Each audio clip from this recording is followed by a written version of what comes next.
Hello, everyone. What if I told you that the key to unlocking the modern world, the catalyst that sparked empires, redrew maps, and generated wealth beyond the wildest dreams of kings, wasn't gold, silver, or diamonds? What if I told you it was something you probably sprinkled on your food today without a second thought? We're talking about spice. Simple, aromatic, everyday spice. It sounds unbelievable, doesn't it? Because 500 years ago, these weren't just flavorings. They were geopolitical weapons. They were status symbols more potent than any crown. A single sack of peppercorns could buy a mansion. A handful of nutmeg could set a man up for life, freeing him and his descendants from labor forever, and controlling the source of these spices. That was the ultimate prize. It was a game played for the highest stakes imaginable, a race that pushed humanity to the very edge of the known world and beyond. This wasn't just trade. It was a war, fought with cannonballs and caravels, with desperation and brilliant navigation for a profit margin so astronomical it defies belief. We're talking about a return on investment of not 10%, not 100%, but thousands of percent. This is the story, and the men who chased this dream were not just explorers. They were gamblers, betting their lives, the lives of their crews, and the futures of their nations on a single terrifying voyage into the heart of darkness for a taste of spice. To understand the madness that was about to grip Europe, we first have to travel back to the 15th century. Picture a world far smaller, more mysterious, and infinitely more disconnected. For the average European, the world ended somewhere in the fiery deserts of North Africa and the vast unknown expanse of the Atlantic, a region sailors called the Sea of Darkness. But they knew through whispers and legends that far to the east, beyond the realms of Christendom, lay the fabled Spice Islands. The Indies, this was a paradise, a Garden of Eden where cloves, nutmeg, and mace, and in Europe, these spices were the ultimate luxury. Why, for one, they made the bland, often rotting food of the era palatable. In a time without refrigeration, a dash of cloves could mask the taste of decay, making a questionable piece of meat edible. Pepper wasn't just a seasoning, it was a preservative. They were also believed to have incredible medicinal properties, a cure for everything from the plague. To serve spice wine at a banquet, or to have a dish dusted with cinnamon, was to scream your wealth and power to the world. It was the medieval equivalent of parking a supercar in your driveway. The problem, getting these spices to a European dinner table, was a journey of incredible length and peril. The spices would be harvested in the Moluccas, the tiny islands of modern-day Indonesia. From there, then Arab merchants would carry them across the Indian Ocean to India, then onward to the Persian Gulf or the Red Sea. They were then loaded onto camels, trekking across brutal deserts to ports like Alexandria or Beirut on the Mediterranean. At every single stop on this chain, a new middleman took his cut. By the time the spices reached the Mediterranean, their price had already been inflated 100 times over, and that is where Venice, the glittering city built on water, had secured an absolute iron-fisted monopoly on the spice trade with the Muslim powers of the East. They were the final gatekeepers. No peppercorn, no clove, no stick of cinnamon could enter Europe without first passing through the warehouses of Venice, and they charged whatever they wanted. They bled the rest of Europe dry, their canals flowing with gold earned from the insatiable. The kings of France, of Spain, of England, and of Portugal looked on with gritted teeth, their treasuries draining away to enrich the smug merchants of Venice. They were trapped. The land route was locked down.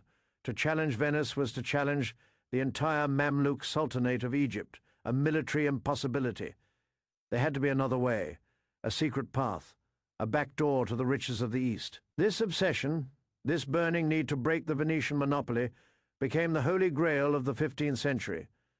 And the nation that felt this economic suffocation most acutely, the one perched precariously on the edge of the known world, staring out into the terrifying abyss of the Atlantic, was the small, poor kingdom of Portugal. Portugal was a nation with its back to the wall, hemmed in by the more powerful kingdom of Spain on one side and the vast empty ocean on the other. Its options were limited. Their national identity had been forged in the Reconquista, the centuries long struggle to drive the Muslim Moors out of the Iberian Peninsula.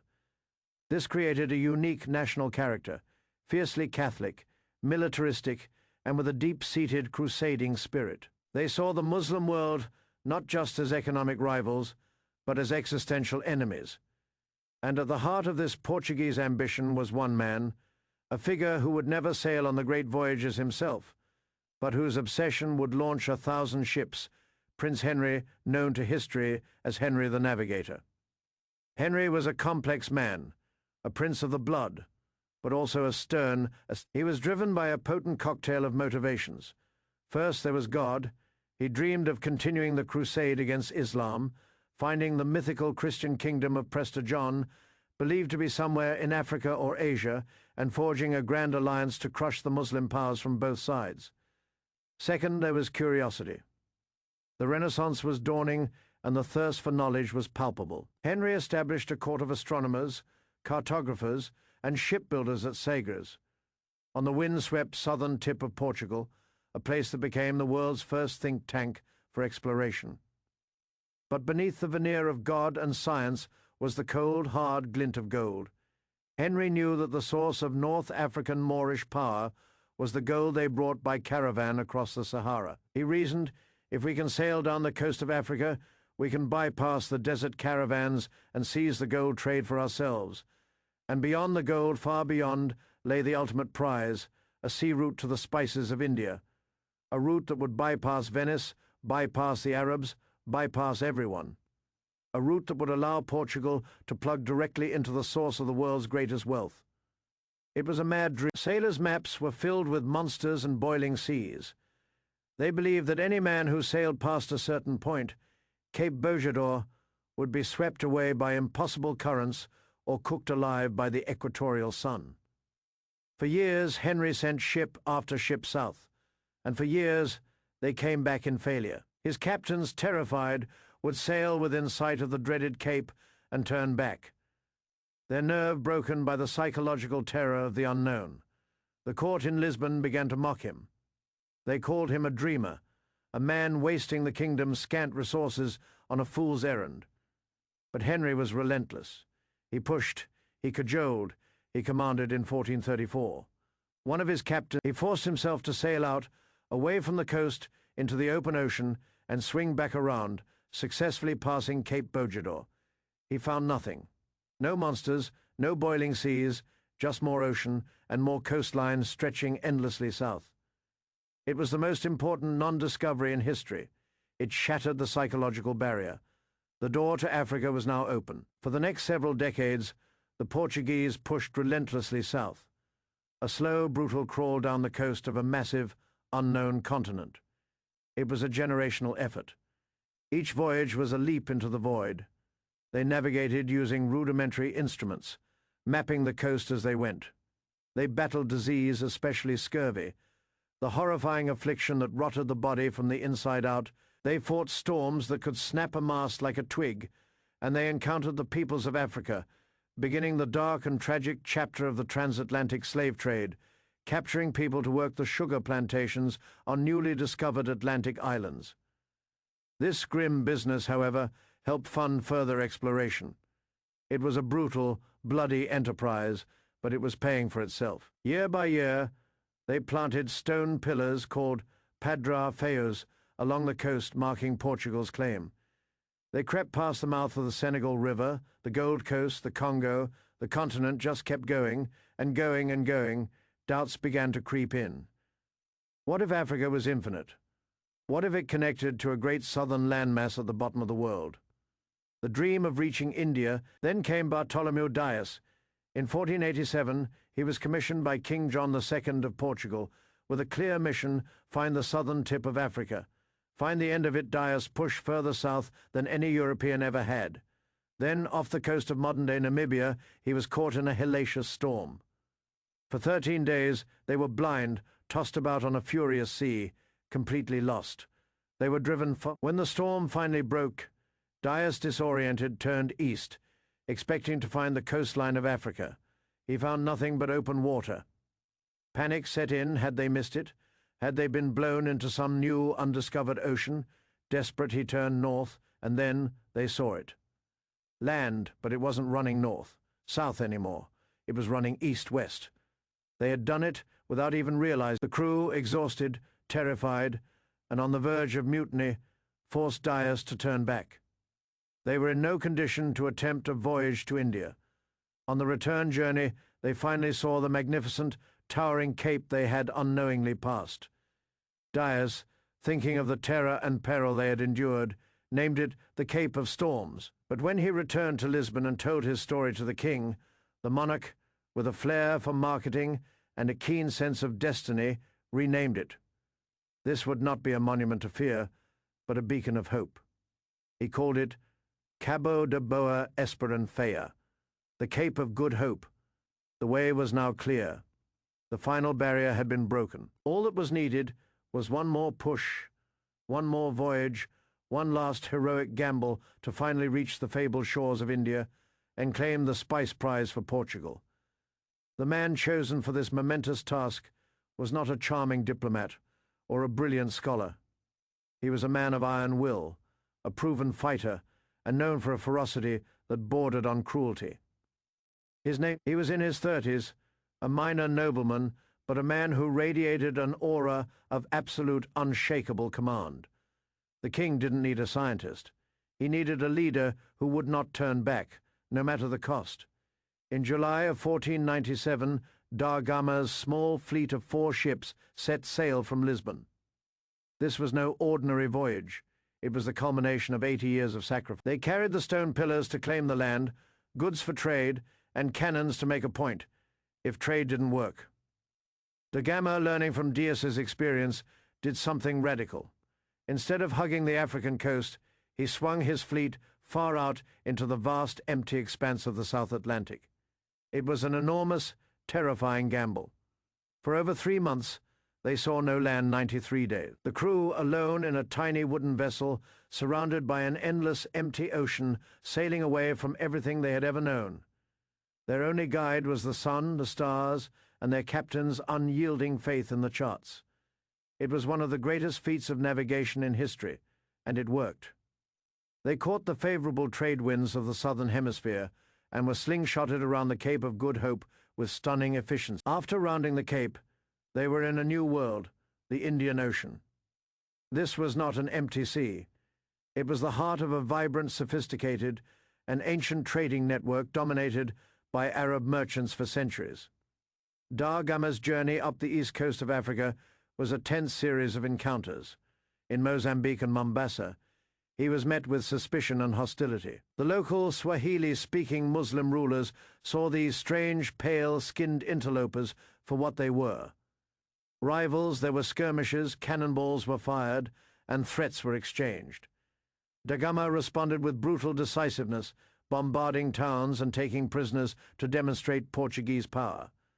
This wasn't exploration anymore, it was an invasion. Finally, in the port of Malindi, in modern-day Kenya, Da Gama found a ruler who was an enemy of Mombasa and therefore willing to help. Here he secured his final, crucial prize, a pilot.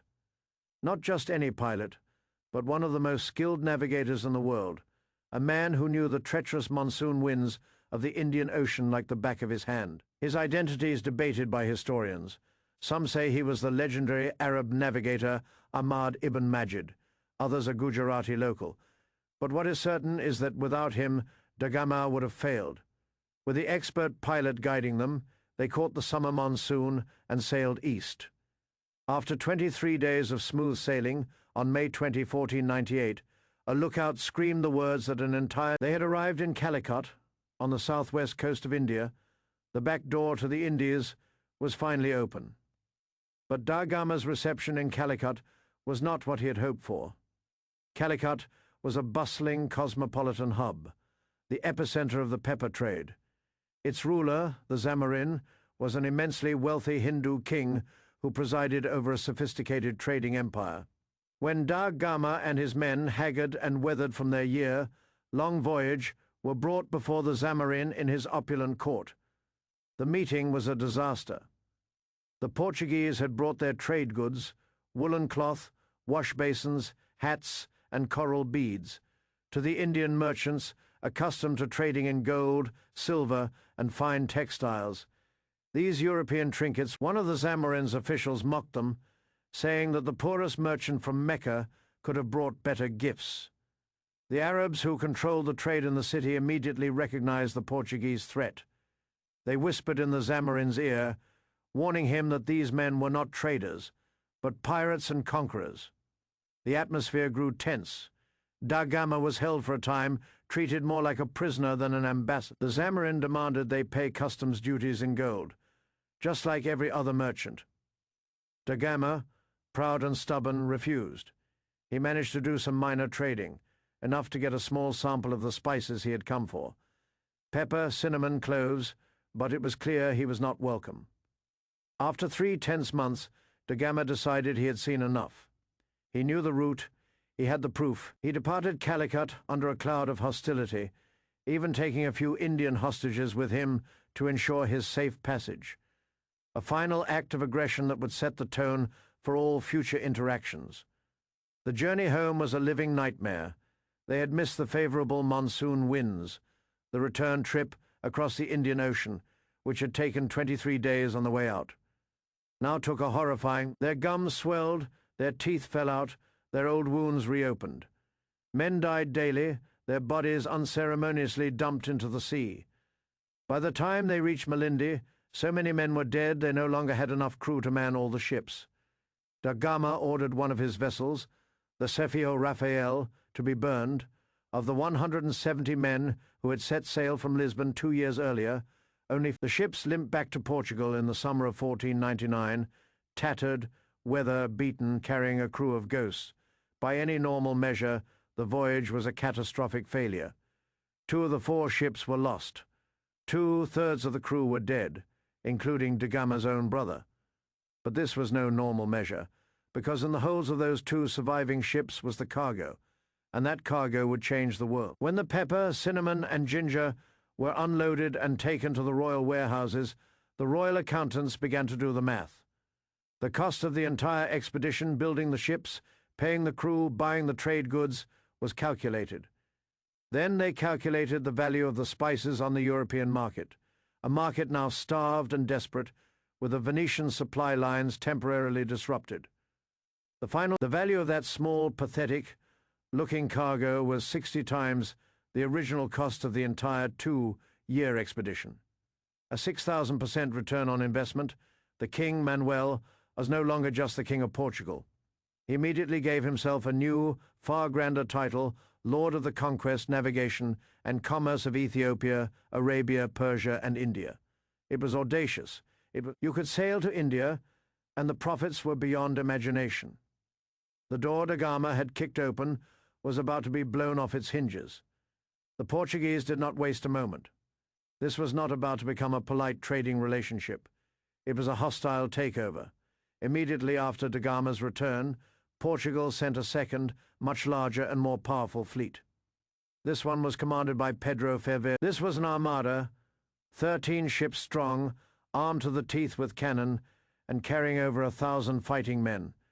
Their mission was simple: bypass the local merchants in Calicut and force the Zamorin to trade directly and exclusively with Portugal.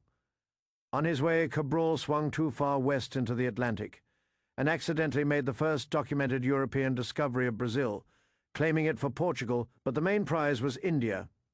When Cabral arrived in Calicut, things went from bad to worse.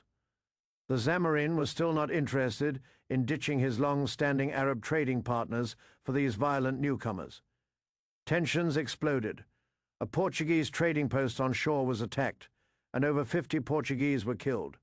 Cabral's response was swift and utterly merciless. He blockaded the harbor, seized 10 Arab merchant ships that were peacefully waiting to load cargo, stole their goods, killed their crews, and then, as the entire city watched in horror from the shore, he burned the ships.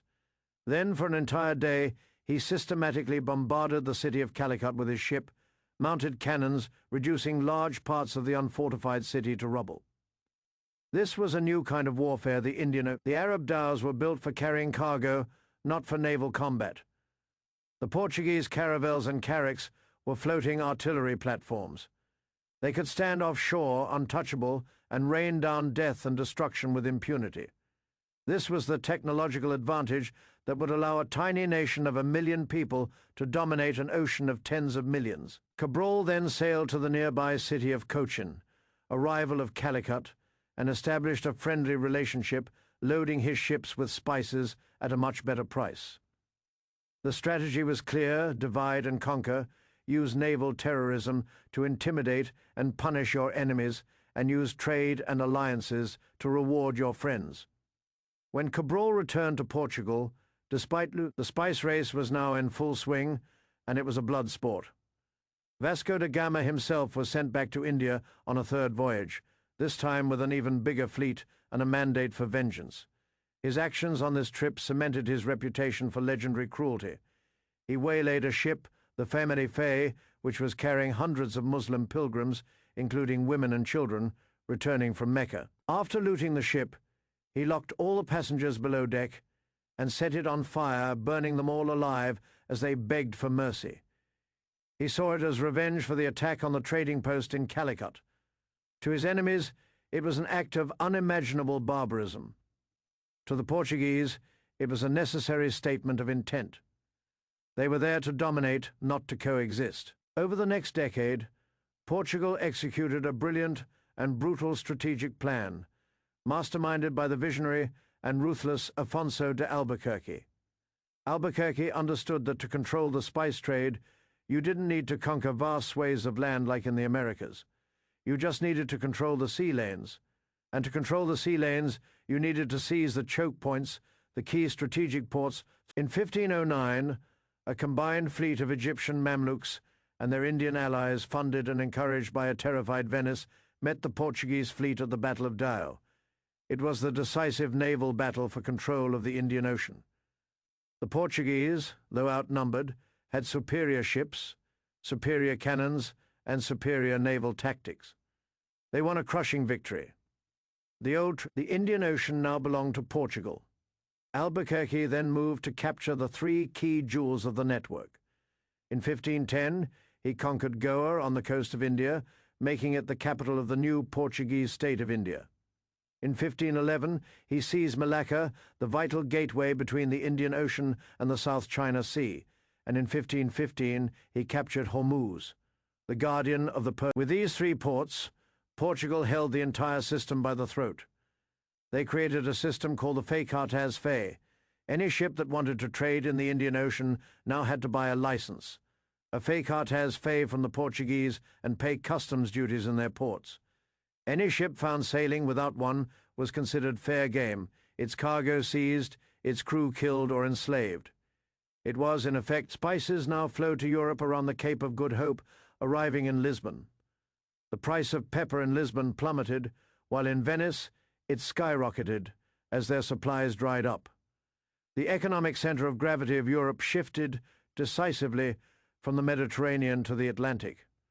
Venice began its long, slow decline from a world power to a tourist destination. Portugal, for a brief, glorious century, became one of the richest and most powerful nations on earth, its king dripping in jewels paid for by pepper, its capital Lisbon, the new nexus of global trade. But such insane profits could not remain a monopoly forever. The secret of the route was out, and the lure of 6,000% returns was too strong to ignore. Other predators began to circle. The Spanish, after Columbus's accidental discovery of the Americas, tried to find a westward route to the Spice Islands. This led to Ferdinand Magellan's legendary and tragic expedition, the first to circumnavigate the globe. They found the westward route, but it was too long and dangerous to be commercially viable. The real threat came from further north, from the grim, hard-working, and ferociously capitalistic merchants of Holland and England.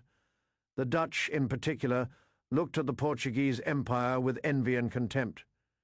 They were Protestants, locked in a brutal 80-year war for independence from Catholic Spain, which now also ruled Portugal. They saw breaking the Portuguese spice monopoly not just as a business opportunity, but as a holy war. Their efforts weren't led by the state or by crusading noblemen. They were led by a revolutionary new kind of organization, the Joint Stock Company. In 1602, a consortium of Dutch trading houses merged to form the Verenigde de Oost, Indisch Compagnie, the United East India Company, better known as the Venice the world had never seen before. It was the world's first multinational corporation, and it was chartered by the Dutch government with powers that seem staggering today. The VOC could build forts, sign treaties with foreign rulers, mint its own money, maintain its own private army and navy, and wage war. It was a state within a state, a corporate entity with the power of an empire, all driven by a single, relentless goal. The VOC was more efficient, better funded, and arguably even more ruthless than the Portuguese. They sailed to the East Indies, the source of the most valuable spices, cloves, nutmeg, and mace, which grew only on a few tiny volcanic islands in the Moluccas. The so-called Spice Islands, the Portuguese had a presence there, but their empire was overstretched and spread thin. The VOC began to systematically and violently drive them out. They didn't just want to trade, they wanted total, absolute control, a monopoly on the source. Their methods were horrifically brutal. On the Banda Islands, the world's only source of nutmeg, the local population refused to grant the VOC an exclusive contract. So in 1621, the VOC's Governor-General, he landed with nearly 2,000 soldiers, systematically slaughtered or enslaved almost the entire population of the islands, which was estimated to be around 15,000 people. He then repopulated the islands with Dutch planters and slaves from other areas to work the nutmeg groves. It was corporate, sponsored ethnic cleansing, all to control the supply of a fragrant seed. They were so obsessed with maintaining them, they doused every nutmeg and clove sowed with lime to ensure it couldn't be germinated and planted elsewhere. They sent out expeditions to destroy any unauthorized spice trees found growing on other islands. The price of cloves in Amsterdam was kept artificially inflated at over 1,000% above what they paid for them in the Spice Islands. The profits were, once again, mind-boggling, and they fueled. Amsterdam replaced Lisbon as the richest city in Europe. This insane value placed on tiny specks of land led to one of the most bizarre real estate deals in history. The English had managed to gain a foothold on one tiny, remote island in the Banda Archipelago called Run. Run was covered in nutmeg trees, making it fabulously valuable. For decades, the Dutch and English fought over this insignificant. Finally, in 1667, with both nations exhausted by war, they signed a treaty. The Dutch offered the English a trade. The English could keep a swampy, backwater colonial trading post they had recently captured from the Dutch in North America. In exchange, the Dutch would get sole, undisputed control of the island of Run and its precious nutmeg. The English agreed. It seemed like, and so the deal was done. The English gave up Run, the island they got to keep in return. It was called New Amsterdam. We know it today as Manhattan. That is right. The city of New York was traded for a tiny island of nutmeg. If ever there was a single transaction that proves the almost unbelievable reality-distorting value of spices in this era, it is that one, a trade that seems. How did we get from a world where people would commit genocide for nutmeg to a world where it sits forgotten in the back of our cupboards? The monopoly was eventually broken. A swashbuckling French horticulturalist and colonial administrator named Pierre Poivre, his name literally means Peter Pepper, managed to smuggle some spice seedlings out of the Dutch-controlled islands in the late 18th century. He successfully cultivated them on the French-controlled islands of Mauritius and Reunion. Soon, the British planted them in their own colonies, in Zanzibar and Grenada. The supply exploded. The monopoly was shattered forever. As spices became commonplace, their mystical allure and astronomical value evaporated. The age of the Spice War was over. But its legacy is all around us. It connected the hemispheres. It created the first waves of true globalization. It built empires and funded golden ages, but it also bankrolled colonialism, slavery, and acts of horrific brutality. It led to the creation of the modern corporation and the complex systems of global trade we know today. The next time you open your spice rack, take a moment. Look at that jar of peppercorns or cloves. It is the echo of a time when these tiny dried seeds were the most valuable commodity on the planet, worth more than gold, and powerful enough to make men trade a castle, or the future site of the world's greatest city, for just a handful more. That is all for today's video. If you like this video, please subscribe, like it, and support us. Thank you for watching, and see you next time.